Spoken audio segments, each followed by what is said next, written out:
Hi everybody. So it took me about 20 minutes to get this set up. I don't know if you'll be able to see things well, but here we go. So today I wanted to remind you about a strategy that we used when you were reading fiction earlier in the year, because it probably would help you with the fiction you're reading now.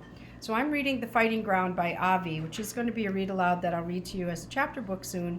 And I started to make some index cards about the characters and the setting and other literary devices.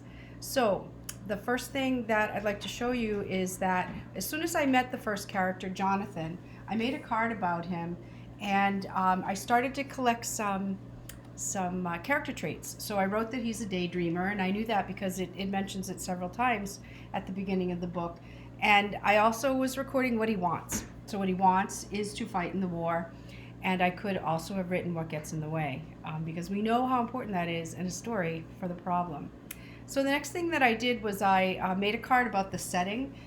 This is it's obviously like your books, it's set in the time of the American Revolution, which is critical in historical fiction. The setting is critical to the plot of the book. And so I took some notes about that. And then the next, I met like the mother and the father, and it doesn't seem like they're going to stay in this book very long.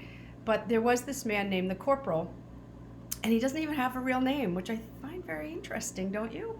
So he's called the Corporal over and over, and he actually isn't very truthful. So I wrote that. When I discovered that about him, that's a character trait that seems really important. He also seems really determined, and he's really harsh. His treatment of everybody that he meets is really harsh, and it makes me wonder about what the author's trying to say about how people act in wartime. So anyway, the next thing you can do with the cards is the most important part. I mean, making them's fun, and you're home, you have tons of time, you could make puppets or drawings or color them up, whatever you'd like. But anyway, I made mine quickly, and they're just sketches. So this is what you can do with them. Remember this?